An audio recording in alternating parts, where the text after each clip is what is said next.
Oh, it's fine. So there we go. Right. Can you imagine? It's not as hot now, is it? So that's not... No, it's fine. Yeah, I'm drinking a coffee. An actual hot coffee. I don't think I've ever drunk coffee during any of these. Don't tell trading standards that. Chats over air. Yeah. He's my yoga teacher. But that doesn't have the same ring, does it? I said I don't like saying my name out loud. I don't like saying the podcast name out loud either. When anyone asked me what the name of it, I was just like, oh, well. Oh, yeah. And it's not because I don't think it's a good name, because I was thinking if I called it, well, obviously it would be a joint decision, of course, but if I called it something different, I can only imagine worse titles for it. Like Comedy Yoga or something like this. That'd be awful. Oh, God. I can't call it that. So. No. So that it is what it is, but I just don't like saying it for some reason. And because it's a long title, someone's like, oh, what's the title of the podcast? I'm like, oh, here we go. 5 words or whatever it is. Is it 5 words? No, it's 7 words. 7 words. I was going to say, it's more than 5, isn't it? Yeah. I was just about to count. Sorry. 5 words that you'd capitalise, not... Maybe.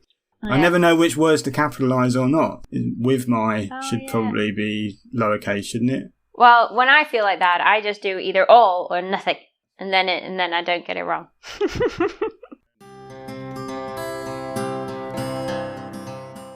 I was looking at your email, and you said we could talk about marketing, attention, and sleep. And then I just thought, what's attention? I think I mentioned that because there's a guy called Johan Hari. Have you heard of him? No. He's written some books that I think they're sort of, I don't know, you say they were mental health related, all of them. Because I think, sure, one of them's called like The Silent Scream. That sounds very, very dramatic or something. But I was just listening to him talk a little bit about how attention is a massive problem in the current, age. And were you saying attention is like literally attention span, like paying attention? And being able to pay attention to stuff. Yeah. I can't remember his big argument as to why that's a massive. I mean, it feels like it definitely is a problem, isn't it? But why the? Yeah, I'm here thinking like, yeah. Well, nobody pays attention he was saying like that you need. I maybe got the wrong time here, but you need something like 23 minutes to become fully engrossed in your task. So once you start, say I'm writing, it'll only be 23 minutes in that I'm on a roll and it has my full attention and I'm fully engrossed in what I'm doing. Oh, right. So every time you break off from that because you get a text message and you answer it or you get a notification from Instagram or something, then you have to start the 23 minutes again from the time you've been distracted. But when does that happen? Because, I mean, I do the odd thing to try and like not get distracted, but it's hard to think that I go like say an hour without thinking about checking something, or like it's just really difficult to. I think maybe you're looking for a reason not to be doing what you're doing if what you're doing is like work related. Yeah, I was going to say if you're not enjoying it, you'll never get there. So I put this like blocker on my computer called. We don't have adverts on here, unless you count me as an advert. Like, come to my classes. Yeah. Does that count? That does count, I suppose. Okay. But I want a cut of anyone that does turn up. So. Yeah, sure, I'll let you know. But there's a program called Cold Turkey that I've used that can block the internet, and it blocks. You can specify it so you can block certain websites rather than others. So all the social media ones are blocked when I want it to, and there's absolutely no way you can override it, as far as I know. So what happens is I'll put that on for like 2 hours or something, and then I'll put my phone in another room. But I still have my emails open in the corner because I might get a work-related email, and sometimes they do need replying fairly quickly. So that's on in the corner. I don't block Wikipedia because if I'm doing any writing, I might want to do a little bit of research on the thing I'm writing. Yeah. So all the social media stuff is blocked off. So I think, well, I'm not going to get distracted by a Facebook, Twitter, Instagram notification, but even so, when they're all blocked and I'm like, well, I've got a Word document up and now I can write, I somehow end up finding myself on Wikipedia reading about like who was the first Prime Minister of Denmark or some rubbish. Like, it's just because there is still a way for me to be distracted, I can still find it. So it's like, that suggests to me that I kind of want to be distracted somewhere as well. So if Facebook was open, I'd look at that. But now that it's not, I think, well, I'll just look at something else instead. Yeah. So how do I change the underlying wants to be distracted in the first place? Is it just discipline or? I would have thought it would be something like discipline, which obviously comes, like, I feel like the word discipline comes with some negative connotations, because that means if you're not doing it, then you're not disciplined. You get which, smacked like, on the leg is by a insulting stick. or whatever. Yeah. But obviously, if you don't enjoy what you're doing, you're always going to look for something else to do. You know, like if it's like, oh, I've got to do the laundry. I like doing the laundry. Or, you know, oh, right, okay, well, dishes. Do you like cleaning dirty dishes? Not really, but they do have tangible results at the end of them, don't they? I do think that physical things are easier to do. Yeah, definitely. Yeah. But I think if you don't enjoy what you're doing, you're always going to find something to try and distract you. But if it's a case of like, you know you do enjoy it, you just got to get going. I don't know. And then you find that you're still continuously distracted, even though you want to not be, because you want to enjoy what you're doing. You want to, you know, keep riding or keep flowing or whatever, but your mind keeps popping back to something else. Well, that's what it feels more like. It doesn't mean like, maybe it's because it's hard. Maybe, I don't know. But I wonder if maybe our lifestyles encourage a brain pattern that is like that, though. You know, like from overstimuli or something. You know, I went down to London recently and I just found it exhausting was probably a good word. Just so exhausting.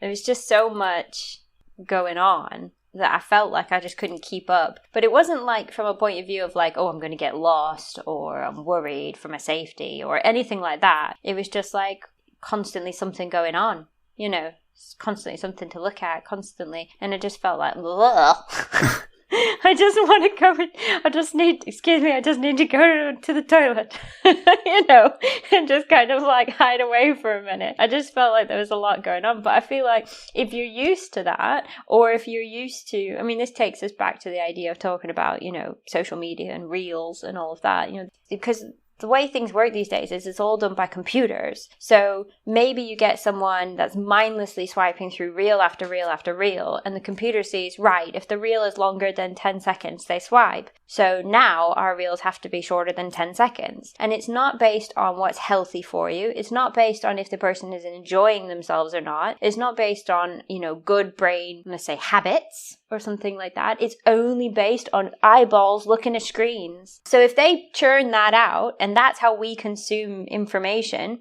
through 10-second videos, we have to train the brain to be able to take in the information that's required within 10 seconds or we won't get there. Right. So then you're training the brain to be fast when really we don't actually need that. That's like a pointless skill almost. You know, I mean, some people will obviously, pilots and stuff like that. You know, people who do comedians dealing with hecklers and comedians dealing with hecklers. Yeah. I mean, there will be some skills out there. I'm not saying it's like a bad skill for everyone ever, but I just mean like in general, if you're trying to live a more calming life, or if you find that you get overwhelmed easily, or you get really high anxiety, or, you know, you've got, you know, these kind of issues that crop up, it's not helping if you're trying to train your brain to be a super fast machine. You know, slow it down. Take it in. That's one of the aspects of mindfulness, isn't it? To try and pay attention to each thing that is happening as it is right now. There was a lot of push when I was younger that, you know, multitasking. Oh, women are great at multitasking. Oh, multitasking's great. It's like, multitasking is really not great. It is not a good thing. That was another thing that was mentioned by this guy, is that you think you're multitasking, but what you're actually doing is you're splitting your concentration up between two things and doing them less well. Yep. True multitasking is very rare. Not very many people can actually do it. All you get is someone who's trying to do two things at once and not doing a very good job. Yeah, but it sounds cool, doesn't it? But it sounds great. I mean, I do notice that, like, it's quite hard to watch a film all the way through without thinking about checking your phone sometimes, or reading a book's hard, you know? Like, and how sad is that? When novels came out, I'm sure I got told this, that apparently people used to think that novels were going to be like the death of... Oh, like you could read too much and rot your brain? Yeah, pretty much, yeah. I remember hearing that. Yeah. Because it was nonsense reading, because it wasn't like academic. I can't remember who I heard made this argument, but I thought it's quite good about fiction, because apparently a lot of reading at the moment is non-fiction. Oh. Like, I think non-fiction has, like, exploded. How boring, people. Yeah. Well, I think a lot of it is fair enough. because of the political turmoil or whatever, because of the moments that we live in, there's a lot of like people wanting to find out more about, well, they say that they're probably reading mainly books by people that they already agree with, and the whole confirmation bias comes in, isn't it? That's probably what it actually is. It's like me going and reading like books on climate change and then going, yeah. Basically, yeah. You need to read some Bjorn Lomborg or whatever his name is. Do you know about him? No. He's the Danish guy. He's called the Climate Skeptic. All right. You want to check him out. Oh dear. Get you red pilled on the climate. So. You already said. Anyway, did we just get distracted by our own topic? We did get distracted by it, yes. We're off course already. Anyway, so fiction. So this is an aside anyway, this whole fiction, non-fiction thing. But like, so there's a lot of non-fiction reading these days and less fiction reading. And I was listening to someone saying that fiction reading is incredibly important because reading books from the actual point of view of a fictitious character is actually quite expanding for someone, because it will make you become more empathetic towards certain things by putting yourself in the point of view of whoever you're reading. So it's actually more expanding potentially in some ways than reading a non-fiction account of stuff that maybe isn't going to actually, not enlighten you is the wrong word, but just expand your field of, some other fluffy word. So, you know what I mean? Yeah. Yeah. And also, like, fiction books, they tend to be written in a way that's quite slow, which you wouldn't necessarily get in other forms of entertainment. So, like, watching a movie, it has to finish in a couple hours, so it will be quick. Whereas if you're reading a book, you could have potentially a series that's 15 books long. Yeah. And over the course of the books, the main person in the storyline in the first book will be a completely different person at the end of the 15th book. You know what I mean? Because they can just change people with time, and you can watch it happen because you can watch it happen from that third party perspective. You're doing it from the inner mind of the character you're reading. You're not doing that if you're watching a film, even of the same thing, are you? So it's just a completely different genre of. That's why you can't directly replicate pure prose into pure film, can you? It's not. No, the reason I talked about the fiction books was because originally they were like, oh, well, that's going to rot your brain, like reading books all day and stuff. But that seems like a paradise now, doesn't it, compared to these days, isn't it? I know. Do you think we'll get to that point now where they'll be like, ooh, they said reels would rot your brain, and now look at us. I think they are going to rot our brains. They sell the idea of mindfulness courses as a way to sort of help you keep your focus. Because isn't a lot of the theorizing behind, say, meditating about, like, because when you're doing it, you're like, you realise that you're being buffeted by thoughts and stuff constantly. And so it's related to attention. Yeah. Because it's about going, well, I'll just leave that. Like, yeah. I don't know if it's a sticking plaster on top of something in some ways, but like without making fundamental changes to, maybe, I don't know. But maybe you're the life coach here, anyway. Not me. I mean, it's not. I'm not a life coach. But maybe that happens anyway. So like you start meditating and then you naturally find it easier to switch off from other things. So like maybe because you've practiced something like meditating that and you're like trying to get into that habit, then when something is trying to distract you, like your phone or something like that, it's easier for you to just go like, oh no, I'm done with that now. And so it is changing your life in other more fundamental ways. I mean, we say that and I'm agreeing, but I'm also saying I'm not finding it like easy to maintain my focus on, like, I compare myself to that person in the 1600s reading the first Charlotte Bronte book or whatever it is. Actually, I don't know if I've got the time. So when was the Bronte's the 1800s, sorry. But like, I have no idea. Anyway, in my mind, that person that's got this book and then all their family are like, oh, they're always on their bloody book, this one. You know, put the book, no books at the table, you know, that sort of thing, which would be the equivalent of like a phone now or something. Yeah. I'm imagining that person sitting for the whole day reading a book without being distracted, because there's nothing to distract them other than their own thoughts. Things, though. Well, there will be, I suppose. So I'm just romanticising it, I suppose. Okay. Yeah. So maybe I'm having unrealistic expectations. But, you know, sometimes I've got like on Friday, I've got a big day of driving tomorrow. So I'm going to do little during the day. Right. So I thought, well, I'm reading a book at the moment. I'd quite like to sit and read the book all day. But the last couple of times I've tried to do that, it's been really hard. So I haven't been able to sit and just like read all day without itching to... But when you feel the itch to interrupt, do you feel like it's something like just as practical and or nice? I'm disappointed in myself, though. Yeah, but I mean, like, what's the itch? Is it like, I'm hungry, practical? You're obviously going to get hungry at some point during the day. You need to eat. That would be silly to judge that. And then the other thing is like, well, I'm reading, but actually, I've kind of had enough of this book, and I'd really like to do this puzzle. I don't know. Maybe that's a bit boring. But you know what I mean? Like, is there something just as, like, potentially as nice and as fun, but it's just something different? But I want to get to this... What are you being distracted by? Well, I don't know, because I think in my mind I want to be fully engrossed in the book and just like write the... And maybe that's not practical, maybe that's not... Maybe reality is clashing with my idea. To be honest, I would say like just a few hours max. Because I reckon you might be tapping into something a little bit more primal. Because, like, if we were to actually be physically able to engross ourselves into something for an extremely long period of time, it's probably not very safe. So, yeah, I suppose you're right there. Maybe it's, maybe it is unnatural to be able to do it. Maybe it's the whole, like, needing to do 23 minutes to be fully engrossed in the first place, and then there's a time period, and then there's a time period where I'm like, well, that's it. But getting myself into the 20 sort of minute zone sometimes is really hard to break through into, because you could start reading and then you'll sort of start thinking about something else before you got to the end of the page. And I'm wondering if you're reading the wrong stuff. Well, that does occasionally happen if the prose is bad or like too academic.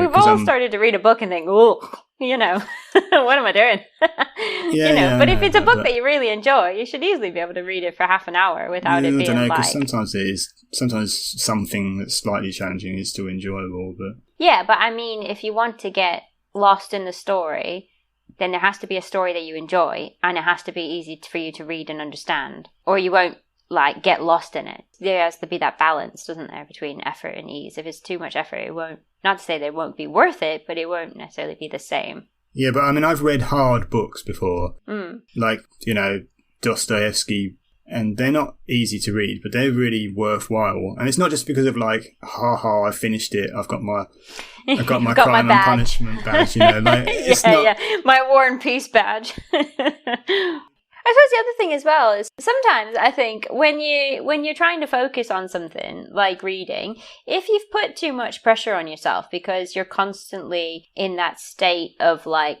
you think you're trying to better yourself by noticing how much you can focus and not focus. And by doing that, you're messing up the experiment in a sense. So you're too aware of how focused or unfocused you are. And so it's never going to work. You know what I mean? It's like being hyper aware. Like I haven't never thought about it. So I can look back now and remember when I was on holiday, I finished a book. I finished a book in 3 days. It was a children's book, but it was a book nonetheless. Children's book.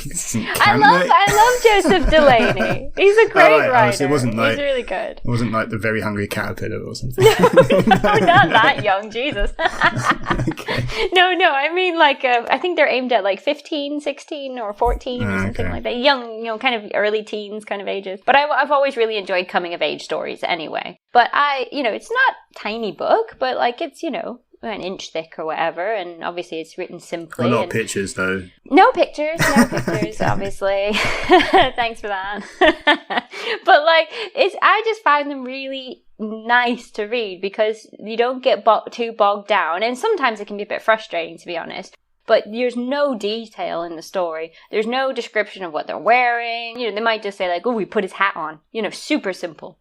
Right. There's no like, oh, he's wearing a beret and it looks like this and it's got these colors and he's got little breast buttons. There's none of that. There's hardly any of that kind of description. So you don't really get lost in the imagery. You just follow the storyline, which ends up being quite quick because it's written so, simply in a sense.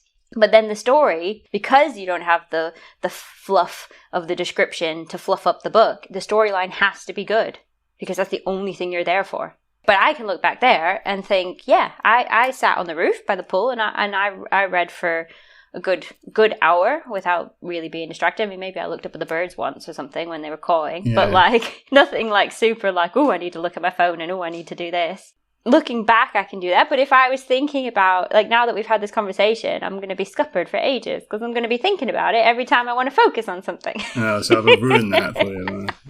No. I just mean if you're constantly trying to judge yourself. You might just be noticing that you're distracted more than you are actually. Yeah. Like, because there's that thing as well, isn't there? Like, you know, that you're seeing it through a new prism now, aren't you? Because you're now looking for it all the time. You realise that you were always distracted and stuff like so. Yeah, but you weren't judging it as being a negative thing or being a weird thing. So when I was a kid and I used to read, like, and I didn't have a smartphone and stuff, I probably still did get distracted by other things because I was, you know, I don't know if teenagers can ever not be distracted at times, but like, you know, so that's a romanticised idea of readers from the past, and maybe that idyllic reader from the past was also, you know, constantly distracted. Constantly going out to the kitchen for snacks. That's what I would do as a teenager. I was always getting snacks.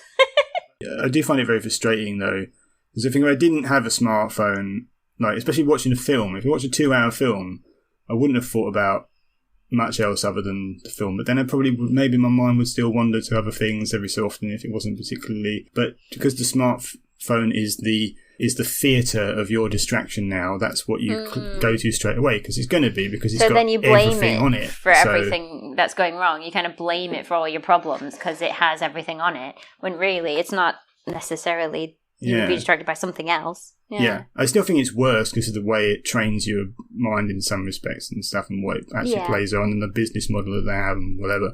And the business models are just wrapped around algorithms rather than like it's how we're going to progress as a society. How do you keep people's eyes on your screen longer is the whole model of them, isn't it? So, I don't know.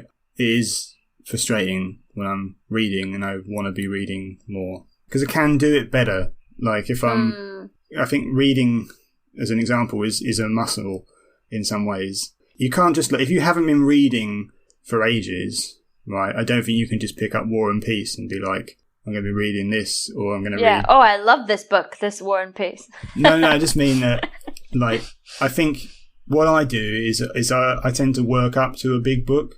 So I read a couple of small books, and then I feel like I've got a head of steam. And I'm like, now I'm going to tackle the big book for a bit and be, you know, so like I'm reading a reasonable sized book at the moment, but the next book I want to read is a whopper. So I'm like building myself up to that. So, but is that because it's like going to be hard or complicated or just long? Yeah, but like, what's wrong with long? Like, what about that puts you off? Huh? Well, like I absolutely love Robin Hobb. And she writes fantasy books, and the series that I like that she's written, Fits in the Fall, that series goes over, like 15 books, I think it is. And I love that. I like that. If I start a fantasy series, I like to know that this is going to last me a while. If it's only got one book, it makes me think like, oh, that means they're not out yet. I'm going to have to wait. There's definitely going to be cliffhangers. I won't remember. So for me, if I know that there's a lot of story to it, it's exciting because it's not going to finish. Like I always find, you know, when things finish and it's like, well, that didn't have to finish. I could keep going. He's still got his whole life ahead of him. Yeah, I don't like things finishing. Did I talk about this before? Like a year or two ago or something? I said, Maybe. But then why don't you like big books? Because I would have thought you would love big books, because then that means there's a lot of... Sagas are different to just a big book. The big book I'm going to be reading is part of the Robert Caro's series of biographies of Lyndon Johnson. So I'm on the third one, where he's Senate Majority Leader in the 1950s. So basically you're telling me you're trying to read boring books. No. Oh, no. They're absolutely... I mean, that sounds like it's boring, but I'm telling you, they're really engrossing. So why aren't you just excited? I am excited, but I can't just read a 1,200-page book from a standing start. I've got to, like, exercise the reading muscle by reading other things... Do you know what I mean? It's like you not really. Okay. I'm always surprised at how different our brains are. So I kind of understand what you're saying, but I see what it is. I understand the concept. I've just never felt that way before. Okay. Well, you're not going to feel that way if you're only reading kids' books. So. Well, yeah, true. So, I don't know, is this something you thought of before, and do you do when you do your yogaing, I'm trying to look for another word other than attention. Have you paid attention to attention? But is this something that you focused on before, or that you do? Well, I suppose in the end, like that, this is why we do. I know you're saying, like, you're coming back to the idea of like 20 minutes or whatever. Obviously, I don't spend that long, but this is why I almost always, in almost all of my classes, we start with our mental focus, because that's the whole point of yoga. Is it's supposed to build you up to the point so that you can focus a bit better, either during your shavasana or for meditation after shavasana. But I always put it at the beginning as well, because I feel like it has a little impact on how well we do our practice. That's why I say, now's the chance to bring your mind into this moment, focus, so that you can practice safely and get the most out of it. If you don't focus on your practice, you won't get the most out of it. If you're distracted, you're likely to hurt yourself at the extreme side of it, And at the not extreme side of it, you're just not paying attention enough, and you maybe won't feel like you did much or something. So if you take that time at the beginning just to sit for a moment, and I think you go for somewhere between 3 and 10 minutes, depending on how long the whole class is anyway, and focus, and then start your practice, I feel like I'm more focused on what we're doing than if I were to just, in the odd class where I have just gone straight into movement. Having been to so many of my classes, what do you say? Do you think that helps you focus on the class? It might act a little bit like, when you have sushi and they have you have ginger between each course as a palate cleanser. It's kind of, okay. It feels a bit like that, maybe. Like it's like you're like, it's the in between period between your previous task and the current sort of thing. That's actually a very good analogy, because I would say that's the whole intention of it. It's not to try and get you to bliss out. But I'm not trying to put you in like a great state of like, oh, I'm enlightened and I've that's it, I'm a spirit now. In that first 5 minutes of our class, I'm literally just trying to say, like, if you were writing an email and then you were like, oh crap, I've got to stop now because I've got to go to yoga or I'll miss it. Yeah. Well, it's hard sometimes to let go of what we wanted to say or what we were doing, or, it just gives you that chance to make that choice to let go for a bit and know that you can come back to it. Can I also say, as one of the things I enjoy about doing a yoga class is that I do like other exercise, like I go on the exercise bike. I used to run before my knee didn't like it.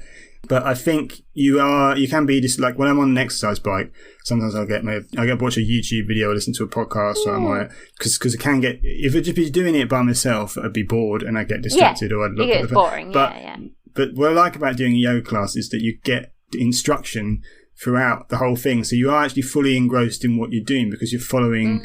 It literally is a drop everything else and become engrossed in this other thing. And it's only like when we lie down at the end, and I'm very bad at shavasana, where I like lie down and my brain's just like, oh, well, that's over, let's think about this, and I can't always stop that. I should probably make more of an effort with it. In fact, you said on either Monday or Tuesday, literally said, even if you don't allow yourself to do this properly, have a think this time about like focusing properly. And I thought, oh, it's like she knows me. But it's the whole like being the whole hour of just like, now do this, and we're doing it. And then you are just like, that's what I like, if I'm fully engrossed in the thing. So really, I think what I'm saying is, I think you should read a book to me. Right, okay. Kayla, book on tape. Just as long as you don't expect me to do voices. I'm not very good at voices. But I would say about Shavasana, there's a lot of discussion in the yoga community in general that Shavasana is not a meditation. So it's not about treating it like a meditation either. So if you find like, oh, I'm in Shavasana, I have to meditate now. It's like, no, technically you should have your Shavasana and then you meditate. Oh, it never ends, does it? Afterwards, I know, right? Just goes on forever. But I think the idea is that, you take that pressure away from yourself. If you think of it as a meditation and you've got to constantly focus on trying to meditate in your Shavasana, then you're constantly thinking, oh, I've got to focus. When really that's not always what it's about. It's not a big deal if your brain starts to wander and think about other things. But the catch with that is I would say, really, it's a time to focus on relaxing the body. And that is a skill. When your brain starts to think about things, especially talking, so if you think about talking to someone else, even if you don't go full out mouth movements, like talking to yourself, you will move. The muscles in your face will move slightly. Your eyebrows will move. Even if they're only like little twitches, things will move and you're not relaxed then. Because your brain has started to think you'll get tension in the neck, stuff going on in the body, maybe the hands will twitch. Things move. What? So you're saying you're almost like mouthing what you're thinking? Yeah. So like if, when you're talking to yourself or you're walking down the road and you get a bit engrossed in your thought and then you think, oh shoot, did I move my whole mouth then? No wonder that person looked at me funny. Do you ever do, or is this just me, but sometimes when I'm watching a TV show that maybe I've already watched, my significant other, well, is that what you call your partner? Significant other? Is that another? I call him my husband. I know you call you, but I'm not married, so. This person that I live with. Sometimes you look over and now and then I get told that I'm mouthing some of the words of the film I've already seen before. And I sort of thought, I don't like the fact that I'm doing, because I didn't even know I'm doing that. Yeah, it's a similar kind of thing. I'm probably thinking about, the words are next, like, I like this speech in The Godfather, so now I'm going to something like that. Yeah, so I'm sort of, That's exactly what I mean, though, by it being a bit subconscious. And obviously I'm not saying you're going to be, like, absolutely full on, putting on a one-man show while you're laying on in your shavasana, but... Wasted, but I do. I know, right? But I mean, like, if the purpose is if today you've decided or whatever that the purpose is to fully relax, and then that might not always be the case, and sometimes it just isn't comfortable, and we have to give ourselves a break. But if we do come to our shavasana and we're pretty happy laying there, and we're pretty happy being still, and then we let the mind wander, and we don't try and stop it at all, and we start really thinking, then we're not relaxing the body fully. It won't happen because the mind moves the body. So if you want that to be something that you want to focus on, then you've got to focus a bit. No, I promise to do better next time. So. Another thing about Shavasana is the idea through your whole practice is that, like you were saying, you're practicing focusing because you're trying to do stuff and you're trying to, in a sense, mimic, copy what I'm saying. Warrior 2, Warrior 3, blah, blah, blah. You're going through all these poses and you're like, yeah, got to pay attention or I'll be in a different pose with, And then you get to the end and that's supposed to have kind of like practiced your paying attention muscle in the brain. So then you can pay attention easier, even though what we're doing isn't you don't have to pay attention. It's not like all of a sudden you're going to end up in a completely different pose because we're all just laying on the floor. But the idea is that you've practiced paying attention for, 45 minutes, 50 minutes or whatever. And then you come to the end and your brain's like, but I'm paying attention. What am I paying attention to? It's like, well, you can pay attention to relaxing. And it's supposed to help. But I mean, obviously everyone's different. In theory. Yeah. Yeah. Do you not find that it helps at all? No, I'm just saying sometimes it always sounds good, doesn't it? In theory, everything's always easier than it is in practice, isn't it? Yeah. But as you said, it's like you said about things taking a long time, what they do, don't they? So, and it's a constant, you're constantly fighting against the other forces of, of whatever else is distracting your attention or whatever. So it's like, it's not like you win. You always got to work on things. It's like, I suppose it's like exercise, isn't it? You don't get to a stage where if you're a physical, if you're working on your physical, like on your physique or whatever, you don't get to a stage you like solve that. Like, you still got to keep going and then sort of tailor it to as you get older and stuff and not do so much. But it's still... I mean, that's actually a really good point because if you want to, like, say, work the muscles to keep them healthy and strong, it has to be work. So you have to find it difficult. If it's easy, then it's not working the muscles. So, and that's kind of the same for the brain. If you find it easy, then, well, I mean, one, maybe that's great, awesome, good for you. But assuming that we all find it mostly quite difficult to do different focusing and meditation and things crop up and we're not sure if we're doing it right and all this kind of stuff, well, that's the nature of the beast. If it was easy, then it wouldn't be working. It's kind of like, if we're trying to challenge our mind, we don't pick up, kindergarten mathematics, 1 + 1 is 2, because that's not a challenge anymore. So we have to continuously find something that is challenging if it's going to help us grow. And that's the same, not just for, the body, but for the mind as well, and for different aspects of mental health, like meditation and focusing and stuff. Which is why monks end up, meditating for hours and hours and hours. Well, they don't have smartphones, do they? So. I don't see many monks on Instagram, do you? Oh, you know what? That's a good point. but they're not focused on followers. They don't have to just sell a solo show in Edinburgh, do they? Or are they focused on followers, but physical followers? You want to follow me? You have to come into my house. Old school. This whole thing about like attention and stuff has reminded me of a joke that I tried to write, which I don't know if it works because it didn't work when I did it in front of people. Anyway, do you want to hear that? Yeah, go on. So I was drinking orange juice recently, right? And I think the guy writing the ingredients for the orange juice got distracted because it says orange juice made from concentrate. It doesn't really work. Yeah, it's too much grammar needed for that. It's not bad. We'll bury it here. So okay. Thanks so much for listening. You have no idea how many times I've already tried to record this outro because I worry that saying thank you, I just don't sound very thankful because I've got such a one-tone kind of voice that just feels like it's got no expression in it. But I mean, I am grateful, you know, we both are. And so please, you know, don't doubt the sincerity of that. This is a bit which I imagine everyone always switches off anyway, but if you like the show, please do tell other people about the show if you want. If that's your thing, if you know other people that might be interested in it, give us a share, like, or secretly tell people in your little WhatsApp groups and stuff. And yeah, get following us on social media. We've both got YouTube channels, and we both, I think, use Instagram more than the other ones. And we will be back. If you're listening in real time, not 10 years from now, 1,000 years from now, you might be aliens that have discovered this is maybe the only fragment left of human society. You never know. Where am I going with this?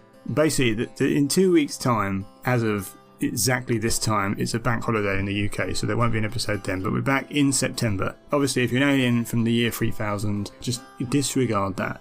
But if you haven't heard all the old episodes, they're not topical, so you can listen to them if you really need your fix, which I hope you do. I mean, I hope we're like crack. Right, have a lovely weekend, whatever. I don't know when you're listening to this, so whatever the next period of time is before you hear another one of these, I hope that is a good period of time, and long may that continue.